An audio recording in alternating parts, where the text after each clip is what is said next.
Hola, mi nombre es Mateo Casas. El día de hoy les voy a estar hablando sobre los hitos del modelo de desarrollo económico dominante a través de unas fechas específicas para hacer más fácil la entendimiento y la culminación de cómo se ha construido el mundo a partir del descubrimiento de América. Los hitos del desarrollo dominante es como los países más industrializados, más poderosos, han formado el mundo y se han repartido a los distintos países y las distintas formas de economía a su placer. Sería conveniente empezar por lo que fue el descubrimiento de América en el siglo XVI, cuando los españoles vinieron al continente y empezaron a dar una nueva forma de qué hacer político, ideológico y religioso en este continente que apenas están acabando de descubrir. Se ha hablado mucho sobre el genocidio realizado en contra de las tribus indígenas, también mucho en contra de las malas acciones realizadas por ellos, pero también es concerniente dar un poco de un papel neutral y también comprender que muchos de los cabildos indígenas que estaban radicados acá en las Américas, al empezarse de una manera a dividir aquí en las Américas, muchos indígenas se vendieron los unos con los otros, lo cual fue un hecho muy grave y un hecho de traición hacia ellos mismos. España o las personas que vinieron de España no eran lamentablemente las personas más educadas ni las personas más sofisticadas para tratar de instaurar un nuevo modelo en una tierra que ellos ni siquiera conocían. Generalmente eran personas desertoras que estaban buscando un nuevo porvenir y huyendo de la Inquisición y de los malos tratos que se recibía en el antiguo continente, que estaba bastante peleado y que tenía unas divisiones políticas y económicas grandísimas. Así que fue un nuevo respiro para ellos y a partir de ello aquí en las Américas se empezaron a formar unas nuevas, digámoslo, divisiones sociales en la que los indígenas y las personas que habitaban las Américas empezaron a quedar de una forma más reducidas en el estatus social con el pasar de los años. También en el año 1533 se dio el Tratado de Tordelas, que fue entre las monarquías de España y Portugal, países imperantes en ese momento en el globo, las cuales decidieron de una forma u otra que las mercancías que se desarrollaban aquí en el continente tenían que ser dirigidas a España y a otros países europeos para que estos pudieran, digamos de una forma bonita, darle una mayor representatividad a las cosas y que estas no se, para volverlas a mandar aquí al continente a un precio mucho más caro. También es importante anexar que aunque se crea que España se lucró del continente, no fue tanto así. La corona española tenía una deuda grandísima con las potencias como Alemania, Francia e Inglaterra. Entonces mucho de los dineros, del oro, de los minerales, de todo lo que se robó de acá, fueron a parar principalmente a Alemania, a Inglaterra y a Francia. Así que también la historia ahí nos ha mentido un poco y se ha segmentado mucho en contra de un solo bando cuando no fue el que se apropió de todo. También después de eso empieza unos años después, en el 1760, lo que fue la revolución industrial, que buscó de una forma u otra mejorar las condiciones de vida de los trabajadores, principalmente primero en el Reino Unido y después se expandió aún más a nivel global. Se logró con eso mejorar lo que eran los horarios de trabajo, los pagos, las condiciones laborales, entre otros, siendo un importante avance, aunque lamentablemente quedó un poco en el limbo en muchos de los países del globo, pues como obviamente podemos observar hoy en día. Ya para el año 1880, las principales potencias europeas de ese tiempo, que eran Italia, Bélgica, Inglaterra, Alemania, Francia, entre otras, empezaron a buscar la forma de dividirse de una manera un poco equitativa lo que eran los países africanos. A partir del 1880 fue que se empezaron a fundar los distintos países africanos que conocemos hoy, que nacieron para ser simples satélites, los cuales eran controlados por estos países. Por tal motivo, y al no encontrarse principalmente de acuerdo en la repartición de estos países, que fue entre las tres más grandes potencias, que eran el Imperio Alemán, que era Francia, e Inglaterra fue que más tarde, en el 1914, se originó la Primera Guerra Mundial, y no como se ha contado originalmente que fue por el asesinato de Fernando Francisco de Austria, el archiduque asesinado antes de empezar la Primera Guerra, lo cual llevó a una gran movilización de tropas. Siempre fue por intereses geopolíticos que se originaron las primeras guerras mundiales con el fin de controlar los principales recursos naturales disponibles. También después de ello se firmó el Tratado de Versalles, que el Tratado de Versalles fue una forma de humillación pública al Imperio Alemán y a los Habsburgo después de que se desintegraran ese país y se dividieran muchos otros,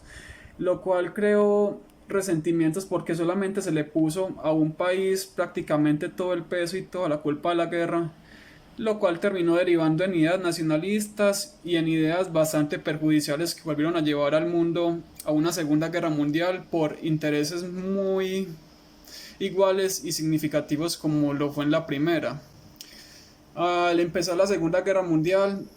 se dio por una división de poderes y por el interés de Alemania encabezada por Adolfo Hitler de recuperar las provincias y los territorios que habían perdido en la Primera Guerra Mundial.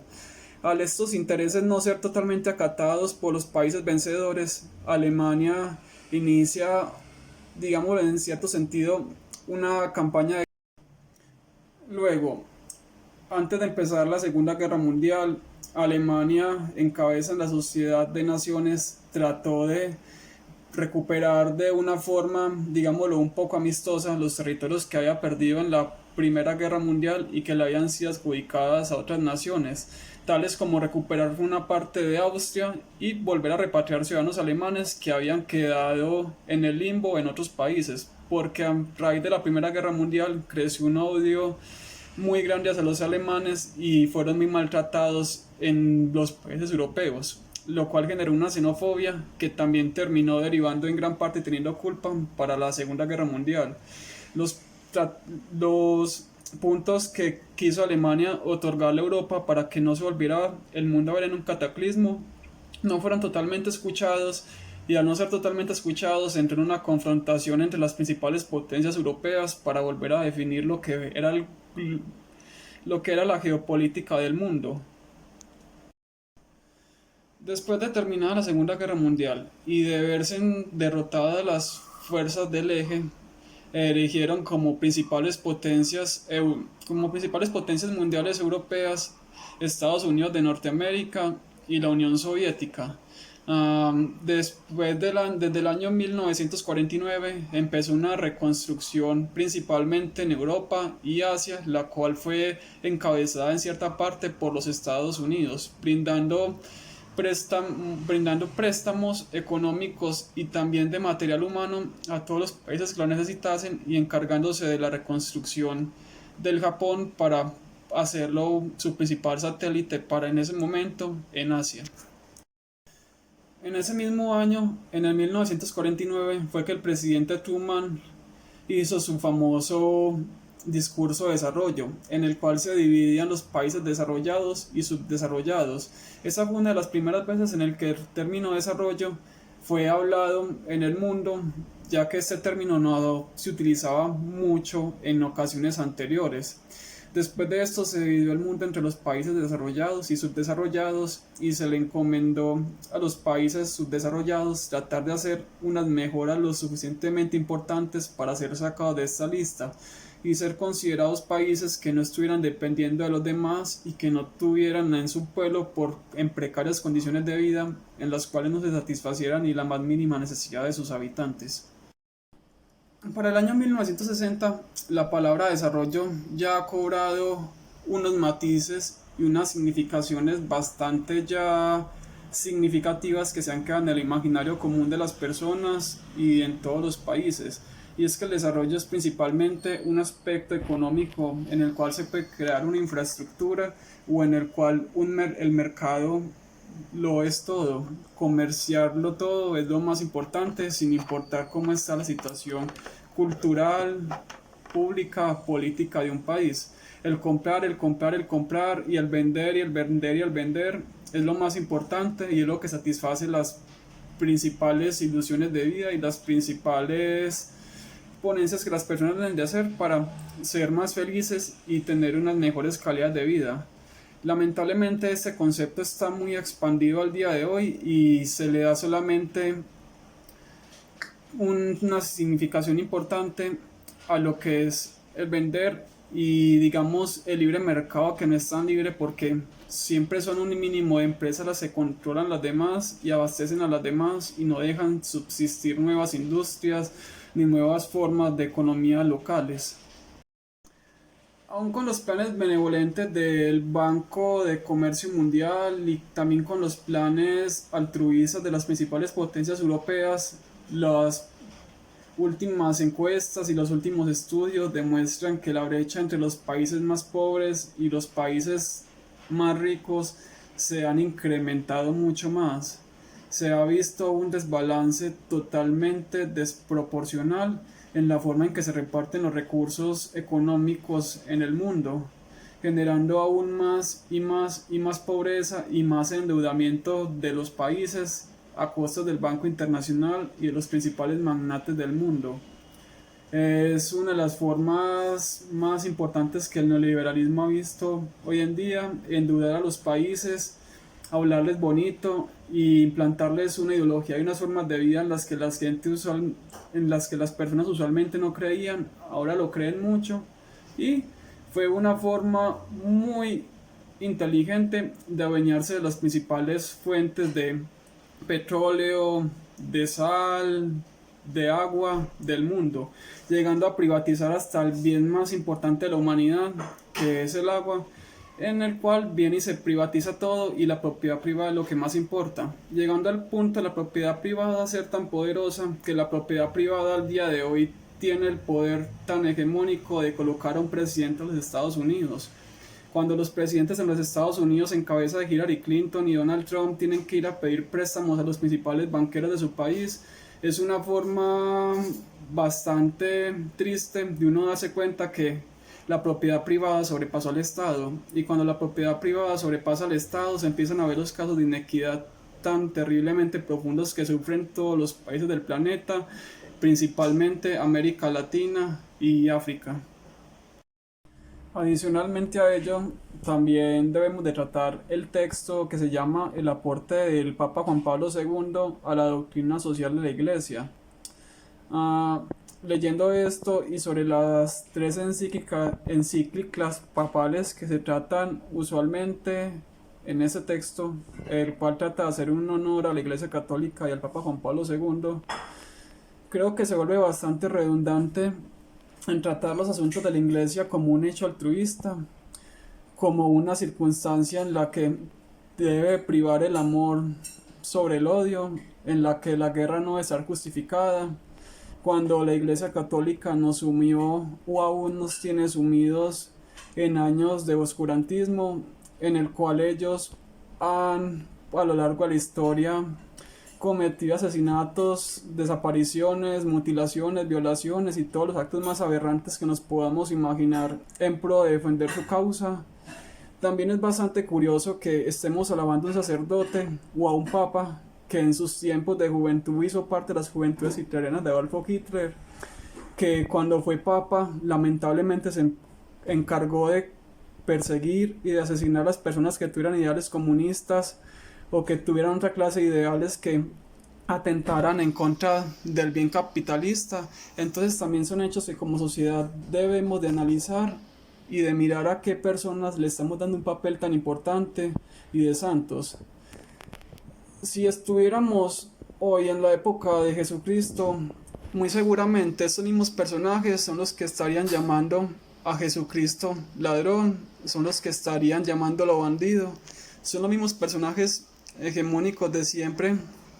que nos han contado como buenos, pero que en sus quehaceres nunca han ayudado en las luchas contra la pobreza, cuando han intervenido en las partes más pobres del mundo y que llegan con la palabra de Dios, lo que usualmente enseñan, además de entregar un plato de comida al día y no preocuparse más por las necesidades de la gente, es enseñar a la gente a aguantar y vivir en una miseria, enseñando siempre y teniendo siempre como meta el reino de Dios y que después de la muerte el alma será liberada. Siempre nos han enseñado a tener y aguantar lo malo y lo malo y lo malo, porque el mañana, después de la muerte, va a ser mejor. Entonces también son hechos de control social con los que la iglesia se ha codeado siempre y en los cuales no responde a ninguno de los hechos altruistas ni tan bonitos mencionados en estas teorías papales tratadas como homenaje a la Iglesia Católica.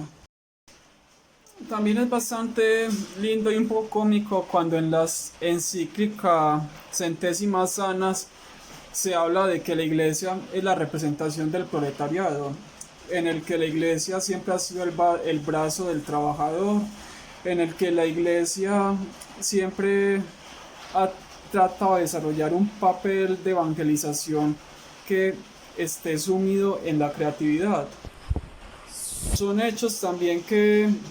no tienen nada que ver ni acorde ni con la historia ni con la realidad que se vive hoy en día. La iglesia siempre ha tenido uno de los capitales más grandes que hay sobre la tierra, y esos capitales sabemos que nunca le han dado al trabajador la plusvalía de su trabajo. Aparte de que le han negado la plusvalía siempre, ellos han estado en contra de los principales derechos laborales otorgados a las personas. Siempre en los momentos más importantes de ella, la iglesia ha estado en contra de los verdugos, tal como en la Revolución Francesa, la Revolución Industrial, entre otras, porque no quieren perder sus poderes. Y después de ello siempre han buscado una forma de camuflarse aún más en el poder y de una forma más inteligente seguir acrecentando su capital y su poderío económico, social y político. También es un hecho importante en el texto que trata las encíclicas, la forma en que el amor es una liberación, que el amor propio es una forma de hacer paz. Pero ¿cómo puede encontrar una persona del común la paz con la forma en la que nos enseñaron a Dios, en la que nos enseñaron su Biblia? Una forma en la que Dios es un Dios de castigo, en la que Él es un Dios de venganza, en la que Él es un Dios airoso, que no perdona a las personas. ¿Cómo las personas pueden ser libres cuando nos han enseñado una representación tan dictatorial de un Dios que corresponde en muchas formas a las mismas gobernanzas que siempre han existido? No enseñan el Dios de amor, no enseñan el Dios de perdón, sino que enseñan un Dios de cadenas, que trae una lista y que en esa lista siempre va a estar copiando lo malo y lo malo y lo malo y lo malo que haces. Es una representación bastante nefasta y bastante triste para un Dios que tiene tan bonitas cosas de las que también se puede hablar de su libro. Aquí como reflexión final de lo hablado, de lo que hemos tratado en clase y alrededor de ese tema, es que los poderes no han cambiado mucho de personas, no han cambiado mucho de líderes, solo ha sido una segmentación en parte parcial, en la cual se le ha dado lamentablemente a las personas la ilusión de que pueden elegir su destino, de que tienen una forma en la cual basarse para tener un futuro mejor, pero la verdad es que el sistema ahoga, oprime y oprime y oprime y lo seguirá haciendo siempre. Las personas no tienen oportunidad de mejorar sus calidades de vida, de crecer primeramente como persona e intelectualmente. Los libros también en cierta parte se han vuelto un mecanismo de control social bastante inteligente. Leer un libro no significa que yo voy a aprender, al igual como hay basura en todos los sectores, también lo hay en los libros. Es solamente un sector que solo busca complacer a su nicho y seguir generando dinero. Debemos replantear mucho la forma en que nos enseñaron a Dios. Es bastante importante para mí ello. Creo que hemos conocido un Dios que no es el nuestro y es una forma de replantear nuestro futuro, nuestro pasado y poder elegir por nuestra acción, por nuestro pensamiento y con el libre albedrío, en el cual yo no creo unas mejores posibilidades de vida para nosotros, y tratar de no seguir cayendo en los mismos engaños y entender que el capital es un problema que ha pasado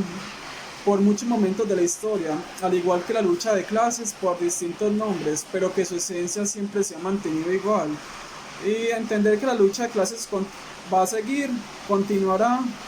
y que hoy existen unos métodos de, digámoslo, de estar dopando a la gente, unos métodos de manipulación mucho más acertados y mucho más precisos, lo cual posiblemente va a dificultar aún más el despertar de las personas, aun cuando se encuentren en las condiciones de vida más horribles que uno se pueda imaginar. Muchas gracias por ver mi video y les deseo a todos lo mejor, que tengan una linda vida.